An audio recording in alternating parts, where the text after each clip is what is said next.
Right, we ready? Yeah. Okay, cool. Thanks. Hi. Hi. Hi. Thanks for coming on. Yeah, How are you? of course. I'm great. Yeah. Basically, right. The reason that I know of you is because I sometimes follow like the kind of comedy sellers and the American Instagram, and then I saw your clip and I was like, oh, this guy talks about sobriety. I'll give him a little follow. Yeah. And that's how. And then when I saw you coming over to London, I was like, let's get him. I'm so glad. I'm so happy to be here. I'm a sober seller comic. Yeah. How long have you been sober for now? 5 years. 5 years in October. I just celebrated. Do you guys do anniversaries here? Yeah, totally. I get Okay. really excited. Yeah. When I get, like, the beginning where you get your monthly chips. I'm like, woo! Do you guys do cakes and all that? I mean, we have lots of sugar at our UK meetings, as you may have seen.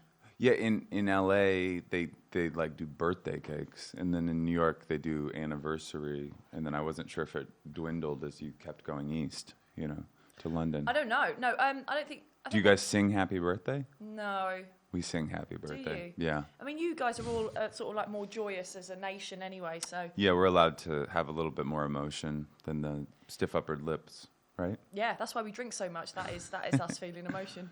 Do you think I was asking my friend that's here with me if do you think that people have a harder time getting sober here because it's so much more culturally accepted to drink all the time? Yeah, I do. I think one of the things that I struggled with was the idea of ritual around drink and drugs. Yeah. Like if you're skinning up. That was what I was doing. Yeah, like that's beautiful. Or champagne, well, Prosecco, because I'm cheap.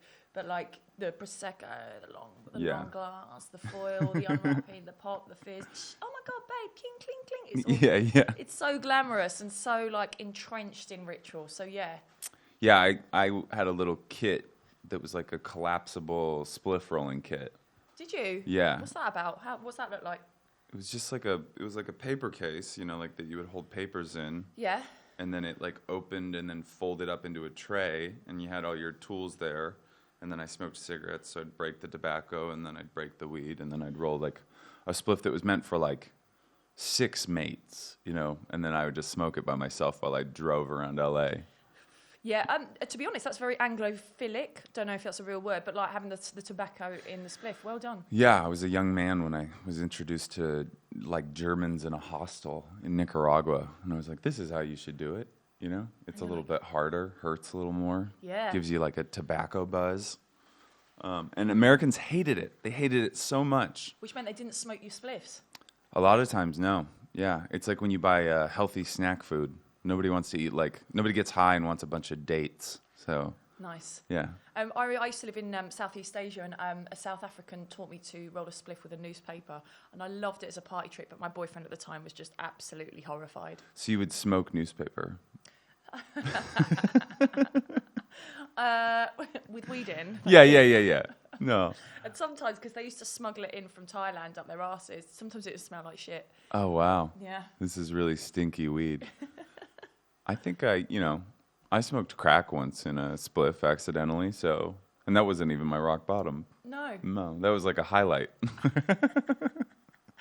What is your drug of choice? Is it weed? It was weed, yeah. It was weed. I mean, I think for a long time, when I was like a teen and a young man, early 20s, Still a young man.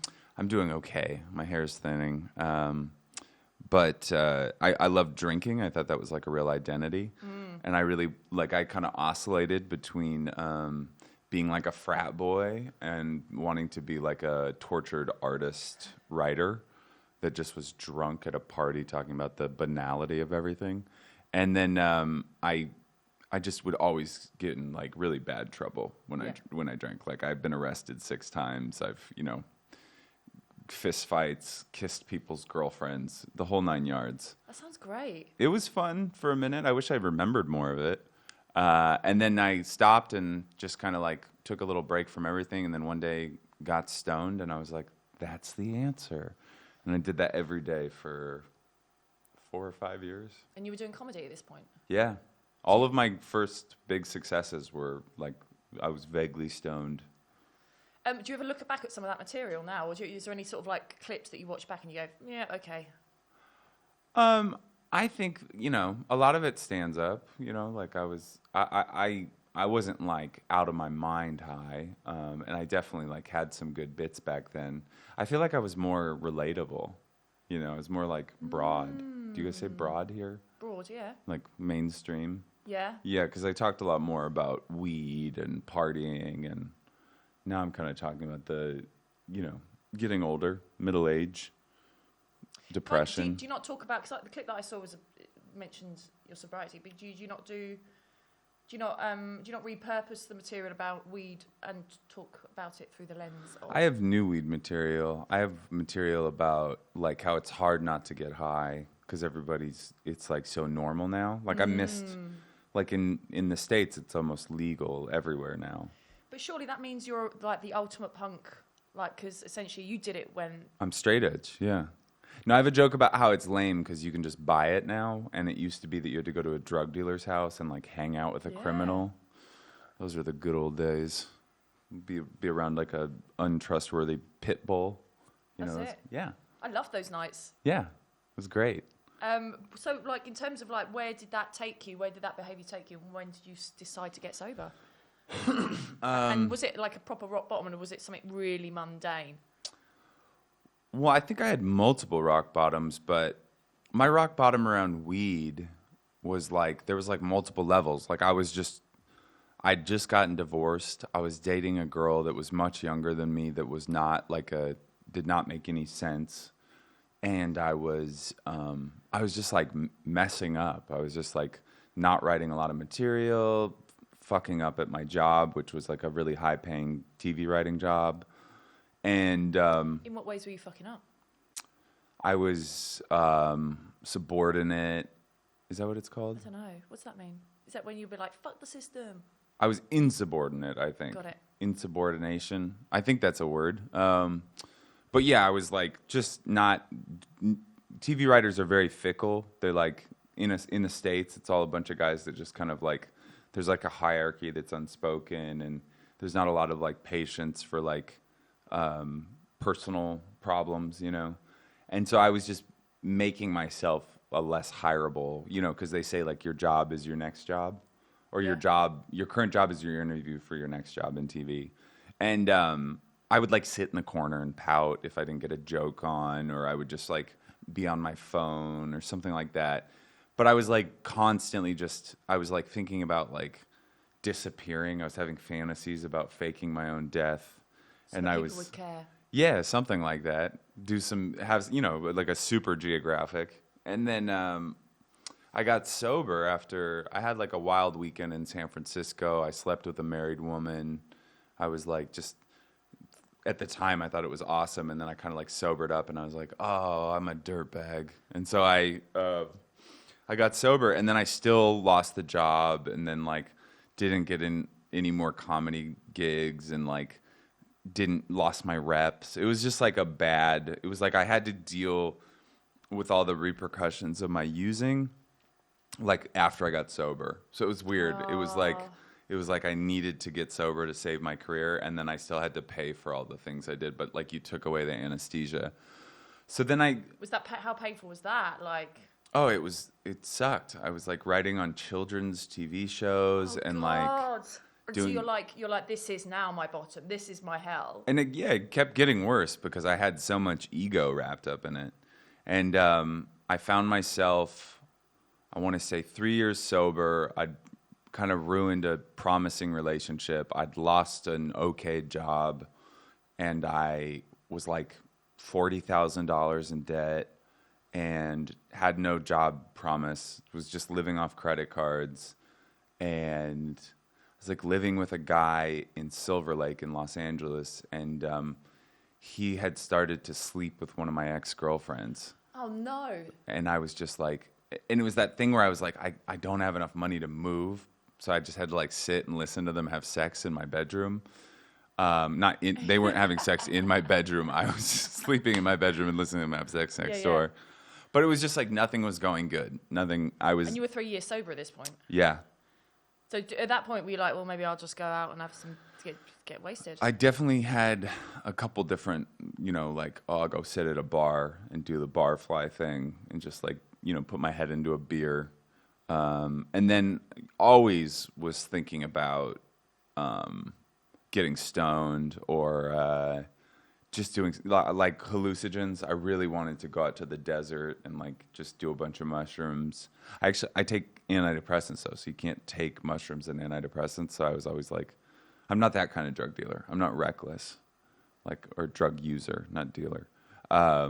So I just never did it out of kind of like, you know, I had a good sponsor.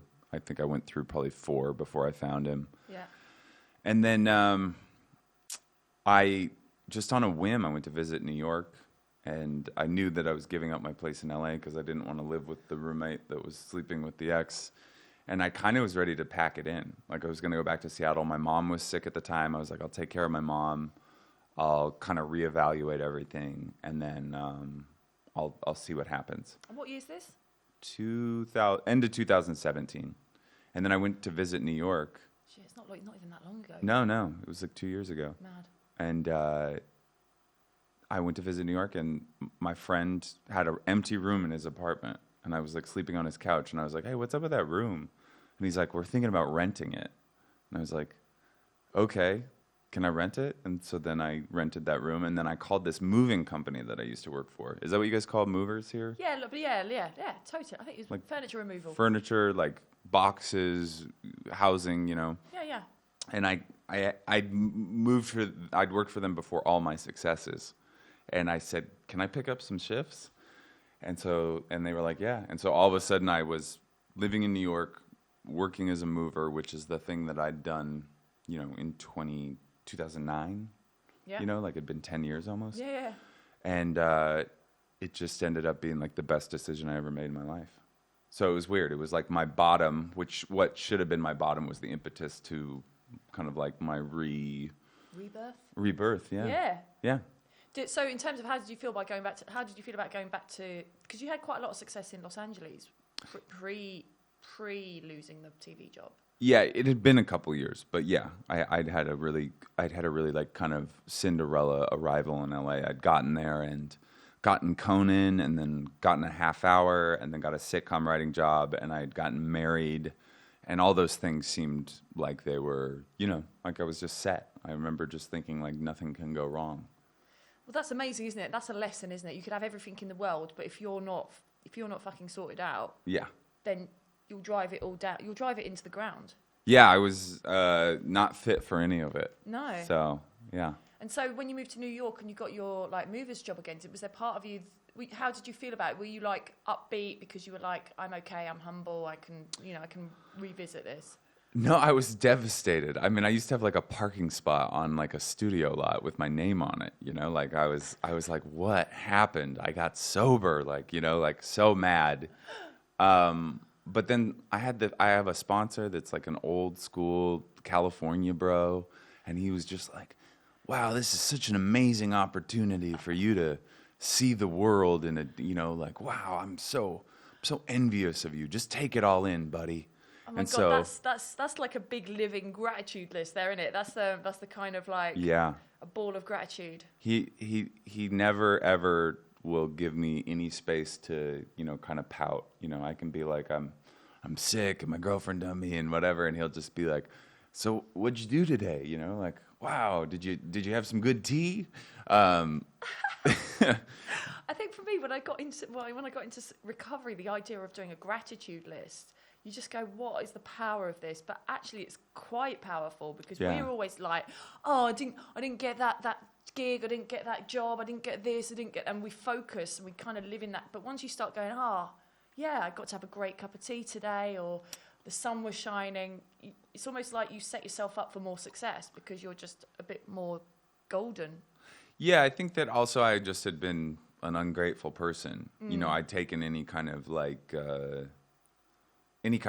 thing that had happened in my life and used it as like, well, I'm allowed to be bitter, I'm allowed to be cynical, I'm allowed to be whatever, a cunt, as you guys might say. But so in terms of like when you were in your first bout of success in LA, when you got the Conan and the half hour, and what were you moaning about at that point? What were you ungrateful about at that point? I don't think it was as much ungrateful. I think that it was more like it was more like I just didn't have any work ethic. You know, like I just wasn't. It was more like I was just kind of floating through it. You know, like I'd worked really hard in New York to get those things, so that when I arrived in LA, that work had paid off. But then after that, I was doing a lot of pool parties. I was doing a lot of, hanging out, just kind of. I mean, it takes time. Yeah. Doesn't it? To hang out and have a hangover, get pissed. It's a hard job. Socialize. I'm so glad that I didn't. When I got sober, I was really mad that I didn't drink because I had just been smoking weed. And I was like, wait, we're starting over? And they were like, yep, you got to start all the way over. And I was like, well, why didn't I drink or do some blow that night? That would have been fun. A little going away party for drugs and alcohol. But yeah, it was, it was just, I had to learn. I also think that I was like I was like a prick. Like I really thought that I was like above a lot of things. And I thought that I was, better than certain jobs. And, I hadn't been a good employee and I hadn't been a lot of those things. So, I mean, it was like, it's like in the program, we call it a high bottom, like. Yeah. Like your bottom is like I never was on the gutter.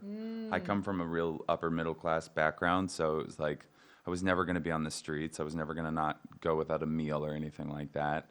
And I'm definitely not one of those people that's as stoic enough that I wouldn't ask, for some help from my parents. Yeah. But it was good because then all of a sudden I was in New York with like dudes that were like felons and drug addicts and, like real artists, people that were like, like they were like visual artists that was actually like one of the best things that ever happened to me was when I moved back to New York, I started hanging out with visual artists, like people that were like painters and sculptors and whatever. And the show business ruins stand-up as an art because you think, well, I'm in show business. Surely I can't have another job. That would be so pathetic. But when you hang out with like somebody who's a painter, they're like, yeah, of course I have to have a job. I'm a painter, or I'm a sculptor or I'm a thing, And so all of a sudden I was like, oh, like if I'm an artist, that means I have to do things to make my artwork. And I just, I started to enjoy it. And I actually, I got another thing and lost another thing in that period of time. Like I got this big 6-figure job writing this show about soccer for this big sports media company and started dating a real posh lady from Melbourne, Australia. Love it. And stopped going to meetings. Classic. Okay. And then lost all that stuff and had like a 6-month anxiety attack and kind of came out the other side of it. This was just like June. And so, what made you stop going to meetings? Because you got externally, you got the money, you got the I job, got money, I got yeah. busy. I could go hang out with posh girlfriends, and I could go to I could go upstate. I could go shopping. I could sleep in and not go to that Saturday morning meeting or go to that Wednesday night meeting that I chaired. Even there was just lots of excuses. So that's a real lesson, isn't it? That you just got to keep doing the homework. You got to keep doing you got to keep doing recovery. Yeah, I mean, I was like, I'm like a meeting a day guy. Are you? Yeah, for the most part, and that makes me feel bad. I do. Well, it's easy in New York. I don't know if it's easy here. Yeah, it's pretty easy here. It's just you have sciatica. I have you heard Andy. Sciatica ratio. Yeah, I have got sciatica actually, so that's the reason. Yeah, but I've been in. For the last 10 days, I've been on the road, and I went to a couple meetings in Prague.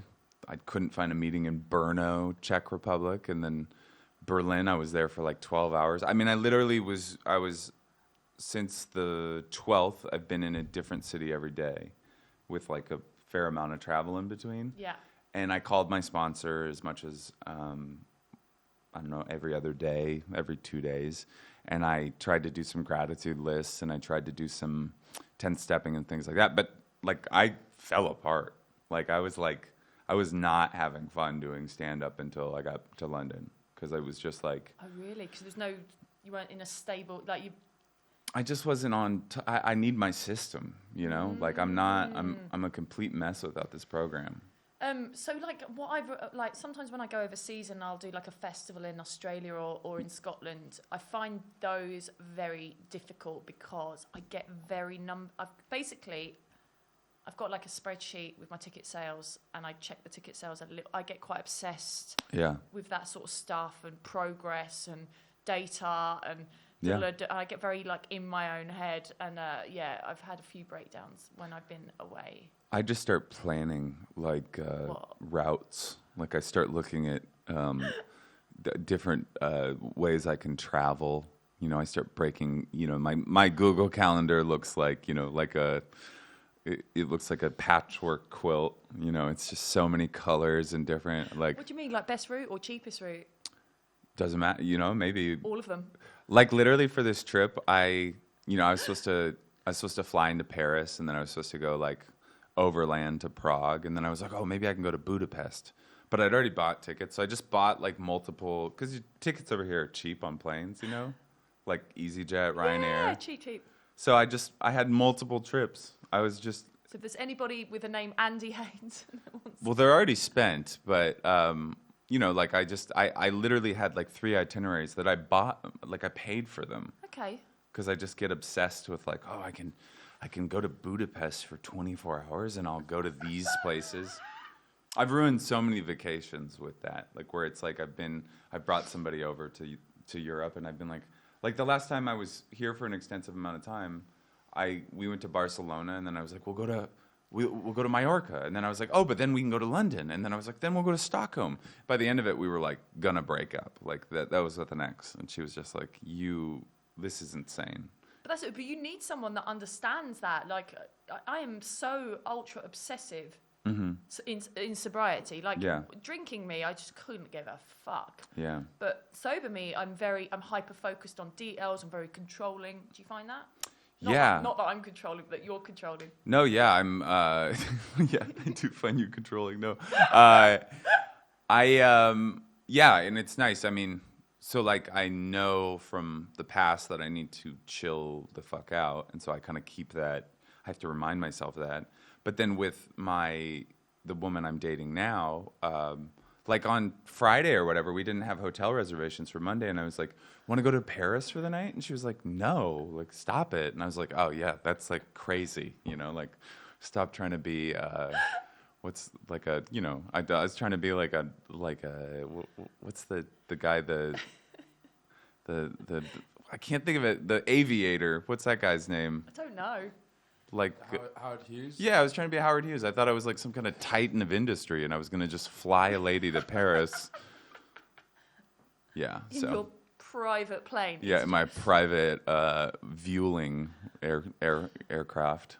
Oh shit! I had a question. You know when you got a question, it just slips out your mind. Yeah. What were we talking about there? Obsessive, calendars, controlling. I mean, I definitely like. I've gotten obsessed with so many things. I'll spend a lot of money too on like, you know, like last year when I started to get a bunch of money, I spent like a good third of it just on shoes and clothes. Okay. Do you find have you transferred any addictions over to anything else? Yes. Well, yeah. What's your top transferred addictions? Well, it's kind of ebbed and flowed. It went first. It went to credit cards, I think. Oh, just spending money. Yeah, like clothes and like kind of like, and rationalizing it as like, oh, I'm like hip. I'm like a hip guy, so I got to like look a certain way, and then like. But also just like living off them, not changing quality of life at all. And all of a sudden I was like gonna go bankrupt, which I don't think you guys do here, right? I think we do, but I managed to avoid it somehow. In the States, you go bankrupt and you just like get a big like slap on the wrist. You can't like rent an apartment very easily, but they forgive all your debt. Amazing. So I was gonna do it. And then I was like, I should probably like pay this off. It's like the right thing to do. But then it was women. There was like, you know, there was a lot of like DMing people, lots of DMing. Body parts or words? Words. I was not a dick pic sender because I just was like, I can't have my dick out on the internet just with untrusted sources. I mean, you don't have to put your face in. No one could recognize your dick. Yeah, but my dick says Andy on it. I have a big tattoo that says Andy Haynes' dick on it. Um, and then I think it was, I smoked cigarettes, and I'm like addicted to this little like jewel thing. Yeah. It's probably gonna kill me. You got one? They're great. I love them.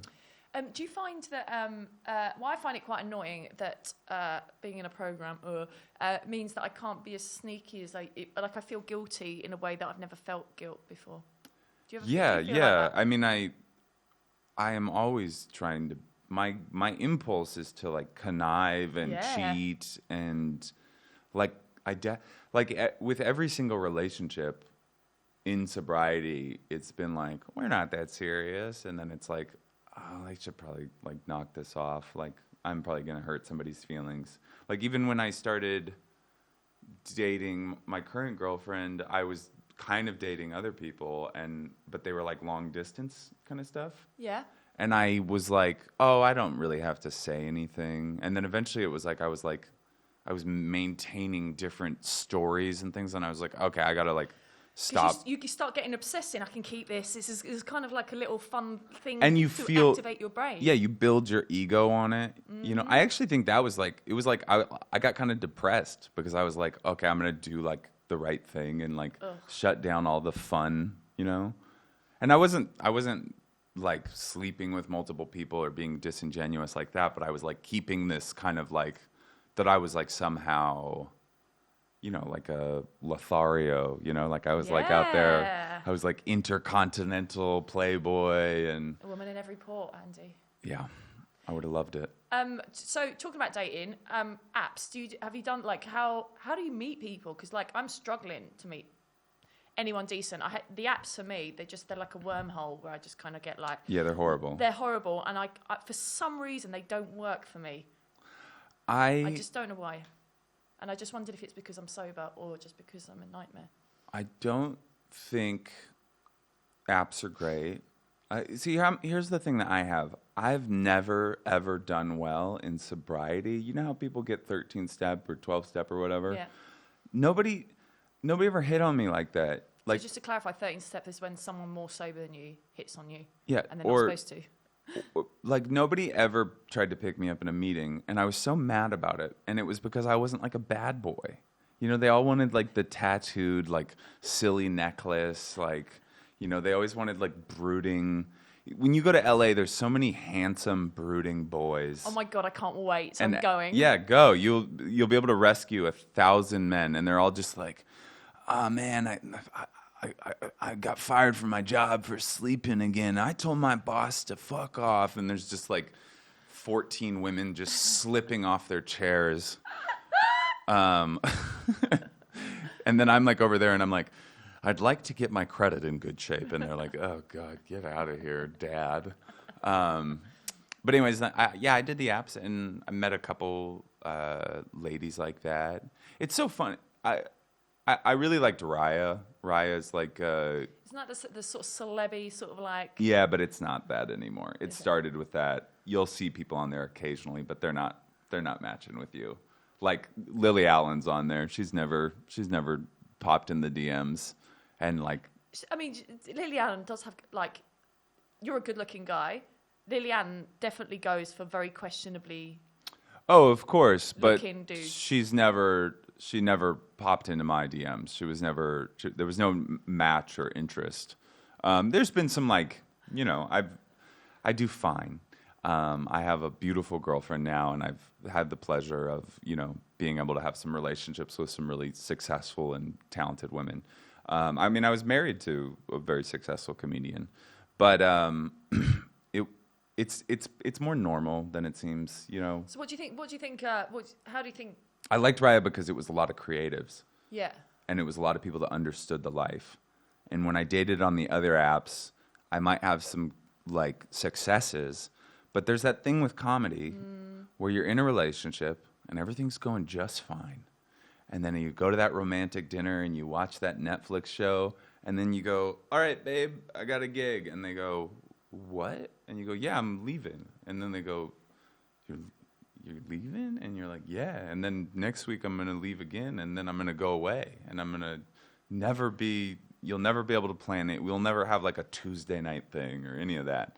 And it just, so it was like a creative was nice because you'd be like, there was never a question about the lifestyle, and it was like you were in LA and then you were in New York and then you were in Austin and then you were in London, and sometimes you were working every night and sometimes you were working every day. And also it's a bit of a different, like I think someone that works 9 to 5, it's a bit of a different mentality. It's a different mentality. Like for me, I think that would be my worst nightmare, going to work in an office.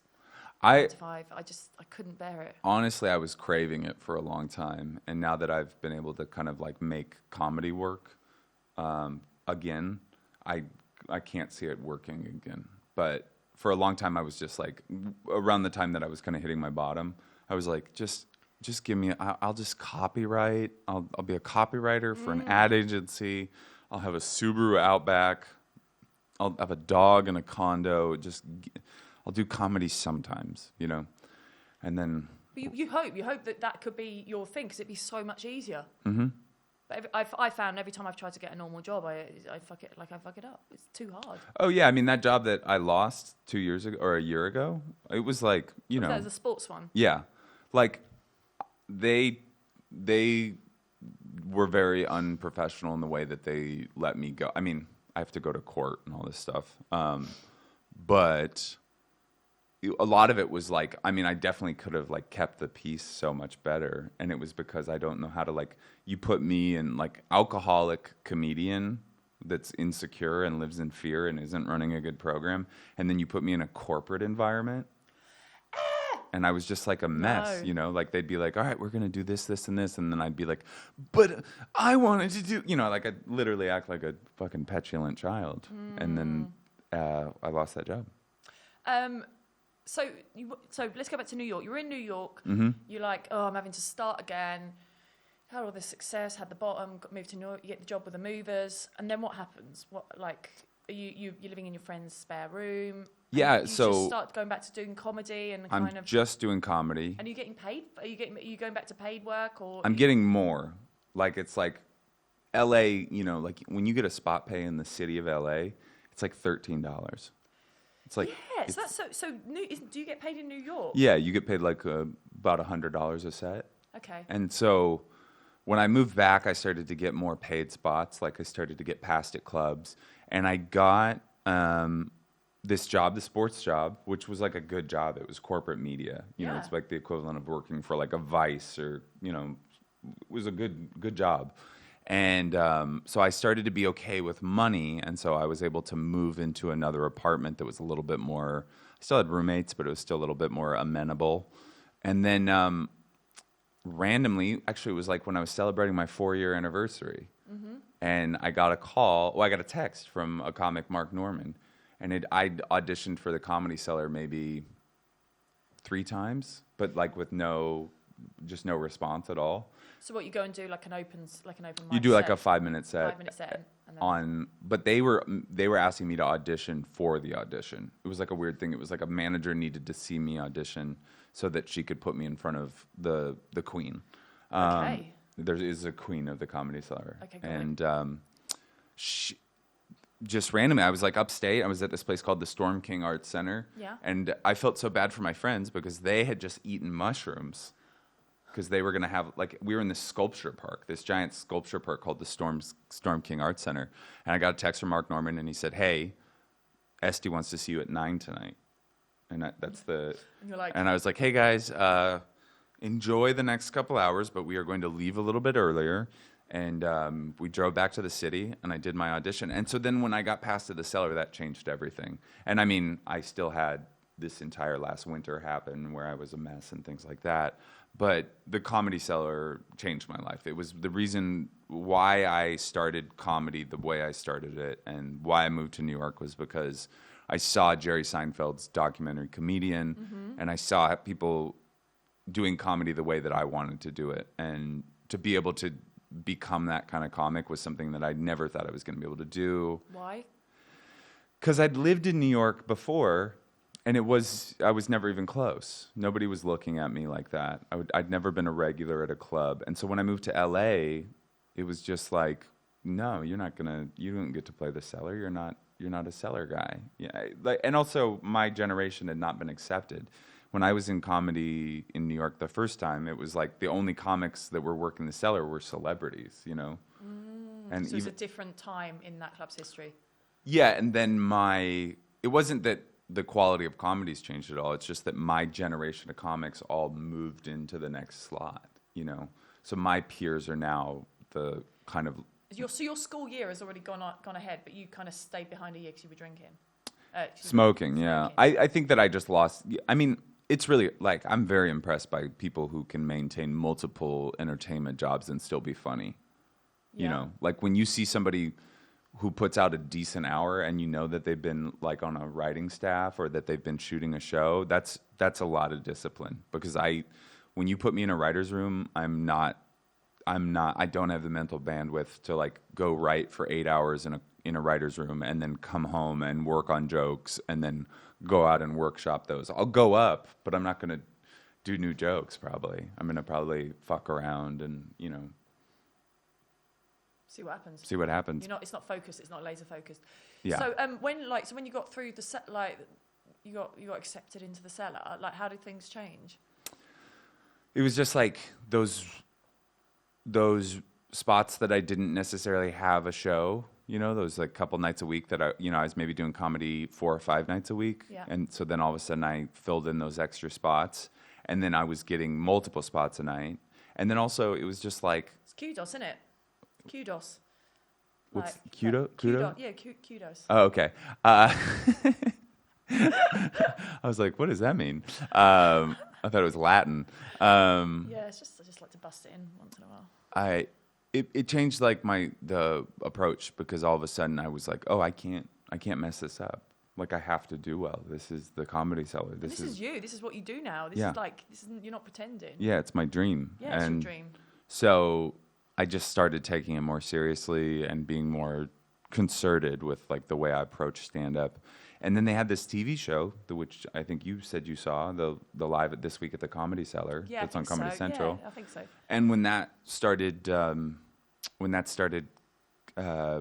airing, it was just all of a sudden I had a little bit more relevance, and I kind of had a little bit more cachet, and then that led to other opportunities. And through that, I've been able to kind of just put together a little bit more momentum and kind of work a little bit more regularly and be like, just do comedy. And you're sober now, you've got a big ton of sobriety behind you. Yeah, I got a decent amount. 5 years feels, and honestly, it feels like celebrating 5 years was like this. It was like this shift. I agree, because I celebrated 5 years in June, and, Okay. It's like I wasn't measuring it. Like I kind of got the month chips in my first year, and then I got my 1 year, and that was fine. And I sort of ignored it. But then when I got my 5-year chip, I was incredibly emotional. Yeah. Because you're you're almost an old timer now. It's like you stuck around. You got it, and it's not like I think about drinking or taking drugs. I'm in a place where it's pretty much like this most of the time. Yeah. And any stress or obsession, I've got the tools to handle it. I've got a network of females I can call. Yeah. And I get to sponsor, and I get to see they're crazy and go, oh, that's where I used to be. I can help there. Yeah. I've been there. Yeah. And also that sort of signifies how far I've come, and actually life isn't so scary anymore, and I can deal with it all. Yeah, I think definitely it's amazing. I mean, going through what I went through this last year with like ego and misconceptions allowed me to start using AA in a way that I'd never done it, which was... So what happened in the last year? You lost the big job. The girlfriend was the big thing. The posh girlfriend. The posh girlfriend who I thought I was for sure that it meant something important for me to keep dating that woman. And she was drunk, and she, I don't know if she's one of us, but she definitely drank a lot and did drugs, Was it a status thing because she was posh? She wasn't even that, she was posh in her mannerisms and her lifestyle, but she didn't live in a townhouse or anything like that. She wasn't, it was just also I think the fact that she rejected me because I wasn't stable enough and things like that. It was probably also sex, I don't know. but I'm like, I'm like one of those alcoholics that, like I find something and I kind of start nesting, and I was for sure that this was my girl and this was my lifestyle and these things. And then when it fell apart kind of like overnight. It was just like one day I didn't have a job and then I wasn't like a practical partner. And, but anyways, I mean, I just tried to make that work. I really tried to fit a square into a round hole for like 6 months. And that whole time losing my mind, being anxious, being kind of a freak, obsessing. And I just started calling alcoholics. And I just started doing step work. And I started being a better sponsor. And I started doing commitments at meetings and fellowshipping and things like that. And all of a sudden I realized like, oh my God, I have all these people in my life that truly like love me and care about me. And then on top of that, I also stopped giving myself like a crazy hard time. Because like nothing was ever good enough before this. It was like I could do a TV set, I could do a festival, I could go up on a show and kill and have my hero tell me great job, and it never was good enough. For some reason, my brain always defaulted to, well, this should have happened or this could have happened. And I kind of just let myself do this thing this year where it was like, that was really great, Just tell yourself it was all right. That was fun. Oh my God, what a like amazing experience that I get to do the things I'm doing, even if it's the smallest thing. Like I'm telling everybody I'm like touring around Europe, Wow. and they're like, whoa, fancy. They don't know that I'm playing like a coffee shop for 30 people in Prague. They think I'm in a theater. But in my past iteration, or my default would be to like people are like, oh my God, that's so cool. And I'd be like, I'd like not doing very well. And like not a lot of people, that. like making it sound, like instantly like being like, oh, it's not that good. Yeah, I mean, it's shit. I mean, yeah, it's totally bad. Doing all these wonderful things. I'm touring around the world and doing all this amazing things. And I got to, but it's just shit. It's shit. Yeah, I'm garbage. I'm always like that. Like, and I'm like that with men as well. If they like me, I'm like, oh, he must be shit. Dude, for the longest time, if somebody was like normal, if they were like healthy and they liked me, I was like, you're weird. Yeah, you need to abuse me. You need to make me feel like garbage. And then I'll have value in this relationship. Exactly, yeah. I have to work for love. I cannot just be loved. Yeah. So you're happy, you're successful. What's different about this relationship, do you think? And I know it's early doors, but how's your approach changed to this relationship? Because I could do with the help. Well, I will say one thing that I've never done is I've never dated somebody in the program. Yeah. Okay. And she has a lot more time than I do. It's funny. I think watching other people do it, it's like you have this sort of very sober, accepted. If you work a program well, then you have this sober, accepted way of doing it. Yeah. And well, the funny thing is that I'm 5 and she's more than twice that. And so sober. So the funny thing is that I'll sometimes like come in with my like dogma, and she's like, "Oh God, get out of here! I did that. Get out for your high horse."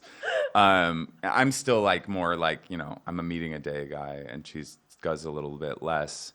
And so how do you do that? Like, so obviously, were you friends before? We never did anything sober together. We did not meet in sobriety. We were just comics, and I knew she was sober. But having said that, I think that I think what's different about this relationship is because we're sober, but also because we're comics, there's just so much relativity. Yeah. And then also, we've gone through some shit in our life. So it's just we have tools that I haven't had with other people, where it's like something will bother me and I'll just be like, instead of being like, it's not bothering me, I'm fine. And then like 2 weeks later being like, you're a whore, I'll just be like, hey, I'm kind of embarrassed about this, but I should tell you, I'm bothered by that. And then she'll go, okay, well, here's how I feel about that. And then I'll go, you're a whore.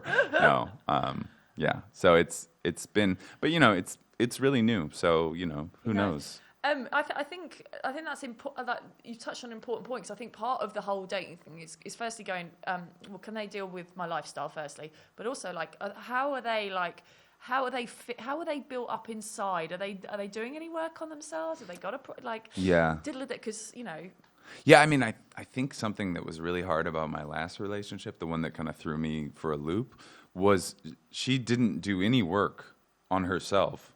And it made me so mad. I've always had this thing. I forgot how it was either my sponsor or my therapist was talking about it, but it was like, I get, like we were talking about going to the Ned last night, which like I'm finding out now is kind of like it's like a poor man's private club.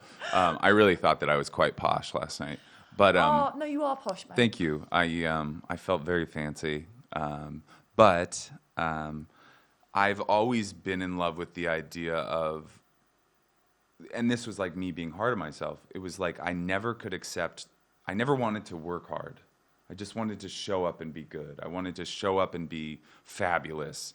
And my ex was kind of this person that she could get fucking obliterated on a Tuesday night, wake up Wednesday morning, look like $1 million, go to her fancy architecture job, and then, do it all over again. Hang out in art gallery openings and never had to go to the gym, just really like her life was just like, it was like this pratfall into more nice things. And I was so envious of those kind of people. Like when I would meet people in the past that were like inherited wealth, came from money. I dated a woman last year, kind of in between my girlfriend and this girlfriend. She had like a flat in the West Village. She was lovely and a great person. She wasn't the same, but she didn't have a job. And I was like, how do you have this $10,000 a month apartment with no job? And it was like family money. And I was like, that's so cool. God, that's great. You're like your dad's like a titan of industry. What does she do all day? Like, how do you, that's a different human to you and I who have to work. Like, she was a yoga instructor, She taught classes like 3 days a week. No, I mean, she came from some kind of good for her, though, generational wealth. That she's got something, she does something to at least focus. At least she's not. And she was sober, so she was like an honest person. That's good. But I with the ex, I really loved, and I was so envious and covetous of her ability to be covetous. Like I coveted her ability to have a posh job, have a posh life, have interesting and cool artistic, well-to-do friends. Yeah. And then be a complete mess in so many ways and never have to pay the consequences. What a bitch. Such a bitch. She one time, she was Australian, and we were like fighting over something, and she was like, when we started dating, you had a job. What a disappointment. I was like, it's been like 3 weeks since I found out I lost my job. It was great. So I loved her dog. That's good. What's next for you? What are you doing? I'm going back to the States on Tuesday, and I'm going to keep on touring. I have to go to Boston and Las Vegas and Seattle, and then I'm going to be in LA, kind of base camping out of there and doing the winter from LA and doing gigs around the country still. And then hopefully in the spring, going to China and Australia. Great. Not to see my ex. And then... are you doing the festivals in Australia?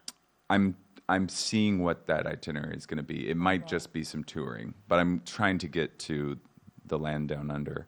And then I'm going to come back here. For Edinburgh?